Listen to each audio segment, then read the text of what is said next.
ರಾಜ್ಯದ ಹಲವು ಕಡೆ ಮಳೆಯಾಗ್ತಾ ಇದೆ. ಮಳೆಯಾರ್ಭಟ ಯಾವ ರೀತಿಯ ಸಮಸ್ಯೆಗೆ ಜನರನ್ನ ತಳ್ತಾ ಇದೆ ಅಂತ ನೋಡೋಣ. ದಕ್ಷಿಣ ಕನ್ನಡ ಜಿಲ್ಲೆಯಲ್ಲಿ ಮಳೆಯ ಆರ್ಭಟ ನಿಲ್ತಿಲ್ಲ. ಮಂಗಳೂರಿನ ಹೊರವಲಯ ಅದ್ಯಪಾಡಿಯಲ್ಲಿ ಕೃತಕ ನೆರೆ ಉಂಟಾಗಿದೆ. ಅದ್ಯಪಾಡಿಯ 30ಕ್ಕೂ ಹೆಚ್ಚು ಮನೆಗಳಿಗೆ ಮಳೆರಾಯ ಜಲ ದಿಗ್ಬಂಧನ ಹಾಕಿದ್ದಾನೆ. ಕಿಂಡಿ ಅಣೆಕಟ್ಟಿನಿಂದ ನೀರು ನುಗ್ಗಿ ಗ್ರಾಮ ಮುಳುಗಡೆ ಆಗ್ಬಿಟ್ಟಿದೆ. ಮರೂರು ಪಲ್ಗುಣಿ ನದಿಗೆ ಕಟ್ಟಲಾದಂತಹ ಕಿಂಡಿ ಅಣೆಕಟ್ಟು ಇದು ಅವೈಜ್ಞಾನಿಕವಾಗಿ ಕಿಂಡಿ ಅಣೆಕಟ್ಟನ್ನ ನಿರ್ಮಾಣ ಮಾಡಿದ್ದಾರೆ. ಅದೇ ಈ ಸಮಸ್ಯೆಗೆ ಕಾರಣ ಅಂತ ಈಗ ಆರೋಪ ಕೇಳಿ ಬರ್ತಾ ಇದೆ. ಅಣೆಕಟ್ಟಿನಲ್ಲಿ ನೀರು ತುಂಬಿ ಮನೆ ತೋಟಕ್ಕೆಲ್ಲ ನೀರು ನುಗ್ಗಿದೆ. ಇಡೀ ಊರೇ ಜಲಾವೃತ. ಈ ಕೃತಕ ಪ್ರವಾಹದಿಂದ ಸಂಪರ್ಕವೇ ಕಡಿತ ಆಗಿದೆ. ದೋಣಿಯನ್ನ ಸುಮಾರು 30 ಜನ ಕುಟುಂಬಸ್ಥರು ಆಶ್ರಯಿಸಿದ್ದಾರೆ. ವಯಸ್ಸಾಗಿರೋರು, ಸ್ಕೂಲ್ ಮಕ್ಕಳು, ಮಹಿಳೆಯರು ಎಲ್ರಿಗೂ ಕೂಡ ಕಷ್ಟ ಆಗ್ತಾ ಇದೆ. ದಕ್ಷಿಣ ಕನ್ನಡ ಜಿಲ್ಲೆಯಲ್ಲಿ ಮಳೆ ಆರ್ಭಟ ನಿಂತಿಲ್ಲ. ಇನ್ನು ಅಲ್ಲಿನ ಪರಿಸ್ಥಿತಿ ಬಗ್ಗೆ ನಮ್ಮ ಮಂಗಳೂರು ಪ್ರತಿನಿಧಿ ಆದಿತ್ಯ ಒಂದು ವಾರ್ತೆ ಕೊಟ್ಟಿದ್ದಾರೆ, ನೋಡೋಣ. ಕರಾವಳಿಯಲ್ಲಿ ನಿರಂತರವಾಗಿ ಮಳೆಯಾಗ್ತಿದೆ. ಇದರಿಂದ ಜನಜೀವನ ಸಂಪೂರ್ಣವಾಗಿ ಅಸ್ತವ್ಯಸ್ತಗೊಂಡಿರುವಂಥದ್ದು. ಮುಖ್ಯವಾಗಿ ದಕ್ಷಿಣ ಕನ್ನಡ ಜಿಲ್ಲೆಯ ಅದ್ಯಪಾಡಿ ಗ್ರಾಮದಲ್ಲೂ ಕೂಡ ಭಯಂಕರ ಅಂದ್ರೆ ತುಂಬಾ ಸಂಕಷ್ಟ ಕೂಡ ಆ ಜನರು ಅನುಭವಿಸಿರುವಂಥದ್ದು. ಯಾಕಂತ ಹೇಳಿದ್ರೆ ಪ್ರತಿ ಬಾರಿ ಮಳೆಗಾಲ ಪ್ರಾರಂಭವಾದ್ರೆ ಅದ್ಯಪಾಡಿ ಜನಕ್ಕೆ ಸಂಕಷ್ಟವೇ ಎದುರಾಗ್ತಿರುವಂಥದ್ದು. ನೀವು ದೃಶ್ಯದಲ್ಲಿ ಗಮನಿಸಬಹುದು. ಇದು ಅದ್ಯಪಾಡಿ ಗ್ರಾಮದ ಒಂದು ಅದ್ಯಪಾಡಿ ಗ್ರಾಮ. ಇದು ಸಾಕಷ್ಟು ಅನೇಕ ವರ್ಷಗಳಿಂದ ಕೃಷಿ ಕಾಯಕಕ್ಕಾಗಿ ಈ ಪರಿಸರದಲ್ಲಿ 35ಕ್ಕೂ ಹೆಚ್ಚು ಮನೆಗಳು ವಾಸ ಮಾಡ್ತಾ ಇದ್ರು. ಆ ಪಕ್ಕದಲ್ಲೇ ಇರುವಂತಹ ಪಲ್ಗುಣಿ ನದಿಯಲ್ಲಿ ಹಾಕಿರುವಂತಹ ಕಿಂಡಿ ಅಣೆಕಟ್ಟಿನ ಅವೈಜ್ಞಾನಿಕತೆಯಿಂದ ಈ ಪರಿಸರ 12 ವರ್ಷಗಳಿಂದ ಮುಳುಗಡೆ ಆಗ್ತಾ ಇದೆ.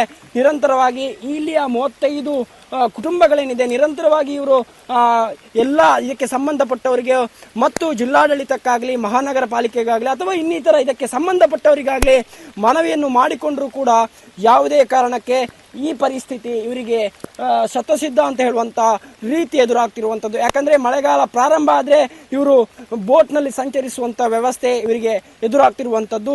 ಜೊತೆಗೆ ಎಲ್ಲಾ ಮನೆಗಳಲ್ಲೂ ಕೂಡ ಬೋಟ್ ಇರುವಂಥದ್ದು. ಯಾಕಂತ ಹೇಳಿದ್ರೆ ಇವರಿಗೆ ಭೂ ಸಂಪರ್ಕವೇ ಕಡಿತಗೊಳ್ಳಿರುವಂಥದ್ದು. ಬದಲಾಗಿ ಇವರು ಬೋಟ್ ಮೂಲಕವೇ ಪ್ರಾಣವನ್ನು ಕೈಯಲ್ಲಿ ಹಿಡಿದುಕೊಂಡು ಹೋಗುವಂತಹ ಪರಿಸ್ಥಿತಿ ಎದುರಾಗ್ತಿರುವಂಥದ್ದು ನೀವು ದೃಶ್ಯದಲ್ಲಿ ಗಮನಿಸಬಹುದಾಗಿದೆ. ನಮಗೆ ಇದು ಮರವ ಡ್ಯಾಮ್ ಆಗಿ 13 ವರ್ಷ ಆಯ್ತು. 13 ವರ್ಷದಿಂದ ಪರ್ಮನೆಂಟ್ ಆಗಿ ವರ್ಷ ಇಂಥದ್ದೇ ಪರಿಸ್ಥಿತಿ. ಆ ಮರವ ಡ್ಯಾಮ್ ಅಲ್ಲಿ ಕಿಂಡಿ ಅಣೆಕಟ್ಟು ಮಾಡಿ ಅದರಲ್ಲಿ ಮಳೆಗಾಲ ನೀರು ಹೋಗದಂತೆ ವ್ಯವಸ್ಥೆ ಮಾಡಿದ್ದಾರೆ. ಯಾಕಂದ್ರೆ 3 ಫೀಟ್ ಕಿಂಡಿ ಮಾಡಿ ಇಟ್ಟಿದ್ದಾರೆ. ಅದರಿಂದ ಮಳೆಗಾಲದ ನೀರು ಸರಾಗವಾಗಿ ಹರಿದು ಹೋಗದ ಕಾರಣ ನಮಗೆ ಇಂಥ ಪರಿಸ್ಥಿತಿ ಆಗುದು. ನಾವು ವರ್ಷವೂ ಎಲ್ಲ ಇಲಾಖೆ ನಮ್ಮ ರೈತ ಸಂಘದಿಂದ ವರ್ಷವೂ ಎಲ್ಲ ಇಲಾಖೆಗೂ ನಾವು ತಿಳಿಸಿದ್ದೇವೆ. ಅಧಿಕಾರಿಗಳಿಗೆ ಎಲ್ಲ ಸರ್ಕಾರಕ್ಕೂ ಎಲ್ಲ ತಿಳಿಸಿ ಎಲ್ಲ ಮಾಡಿದೆ. ಹೋದ ಸಲ ನಮ್ಮ ಉಸ್ತುವಾರಿ ಬಂದಿದ್ದಾರೆ, DCAC ಎಲ್ಲ ಬಂದು ನೋಡಿದ್ದಾರೆ. ಬರುವ ಸಲ ಅಂತ ನೆರೆ ಬರದಂಥ ವ್ಯವಸ್ಥೆಯನ್ನು ನಾವು ಅದಕ್ಕೆ ಎಮರ್ಜೆನ್ಸಿ ಗೇಟ್ ಎಲ್ಲ ಮಾಡುವಂಥ ವ್ಯವಸ್ಥೆ ಮಾಡ್ತೇವೆ ಅಂತ ಹೇಳಿದ್ದಾರೆ. ಈ ಸಲವೂ ಆಗಿಲ್ಲ. ಈ ಸಲವೂ ಹಾಗೆ ಉಂಟು ನಮಗೆ ಪರಿಸ್ಥಿತಿ.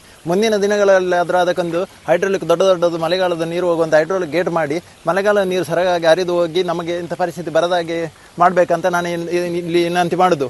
ಸರ್, ಪ್ರತಿ ಸಲ ಇದೇ ಮಾತನ್ನು ನೀವು ಆಡ್ತೀರಿ, ಆದರೆ ಈ ಬಗ್ಗೆ ಯಾಕೆ ಗಮನ ಹರಿಸ್ತಿಲ್ಲ? ಜೊತೆಗೆ ಎಷ್ಟು ಕಚೇರಿಗಳಾಗಿರ್ಬೋದು, ನೀವು ಅಲೆದಾಡಿದಂತಹ ಕಚೇರಿಗಳಾಗಿರ್ಬೋದು, ಎಷ್ಟು ಸಲ ಮನವಿ ಕೊಟ್ಟದ್ದಾಗಿರ್ಬೋದು, ಈ ಬಗ್ಗೆ ಸರ್ಕಾರ ಏನು ಸುಮ್ಮನೆ ಕೂತಿದ್ಯಾ? ನೀವೇನು ಹೇಳಲಿಕ್ಕೆ ಇಷ್ಟಪಡ್ತೀರಿ ಸರ್ಕಾರದ ಬಗ್ಗೆ? ಎಲ್ಲ ಇಲಾಖೆ ಕೊಟ್ಟಿದೆ, ಅವರು ಸುಮ್ಮನೆ ಇರ್ತಾರೆ ಅಂತ ನಾವು ಬಯಸಬೇಕು. ಯಾಕಂದ್ರೆ ಇಷ್ಟು ನಾವು ಅರ್ಜಿ ಕೊಟ್ಟು ಮನವಿ ಮಾಡಿದ್ರೆ ಅದಕ್ಕೆ ಒಂದು ಪರಿಹಾರವೇ ಶಾಶ್ವತವಾದಂಥ ನೀರು ಹೋಗುವಂಥ ವ್ಯವಸ್ಥೆಯನ್ನು ಮಾಡದಿದ್ದರೆ ನಾವು ಏನು ಹೇಳಿಸುದು? ಅವರಿಗೆ ನಮ್ಮ ಮೇಲೆ ಹಿತಾಸಕ್ತಿ ಇಲ್ಲ ಅಂತ ನಾವು ಬಯಸಬೇಕು ಅಷ್ಟೇ. ಮತ್ತೇನು ಹೇಳುದು? ಬೇರೆ ಏನು ಹೇಳಲಿಕ್ಕೆ ನನಗೆ ಆಗುದಿಲ್ಲ ಅಷ್ಟೇ. ಎಸ್, ಇದು ಇವರ ಮಾತಾಗಿರುವಂಥದ್ದು. ಕಳೆದ ಬಾರಿ ಕೂಡ ಇವರೇ ಮಾತಾಡಿರುವಂಥದ್ದು. ಜೊತೆಗೆ ತಮ್ಮ ಅಳಲನ್ನು ತೋಡಿಕೊಂಡಿದ್ರು. ಯಾಕಂತ ಹೇಳಿದ್ರೆ ಪ್ರತಿ ಬಾರಿ ಇಂತಹ ಪರಿಸ್ಥಿತಿ ಎದುರಾದಾಗ ಇವರು ಕಚೇರಿಗೆ ಓಡಾಟ, ಜಿಲ್ಲಾಧಿಕಾರಿ ಕಚೇರಿಗೆ ಓಡಾಟ, ಸರ್ಕಾರಕ್ಕೆ ಮನವಿ, ಮನವಿಯ ಹಾಳೆಗಳು ಹೋದದ್ದೇ ವಿನಃ ಇವರಿಗೆ ಪರಿಹಾರ ಯಾವತ್ತೂ ಆಗಲಿಲ್ಲ.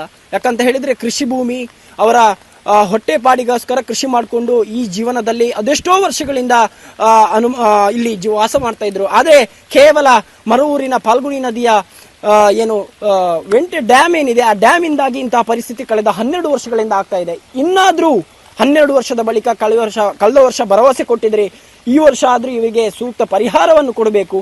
35 ಜನರ ಕುಟುಂಬಗಳೇನಿದೆ 35 ಕುಟುಂಬಗಳೇನಿದೆ ಅವರಿಗೆ ಪರಿಹಾರ ಒದಗಲೇಬೇಕು ಅಂತ ಹೇಳುವಂಥದ್ದು ನಮ್ಮ ಮನವಿಯಾಗಿರುವಂಥದ್ದು. Aditya Dandole, guarantee news, Mangaluru.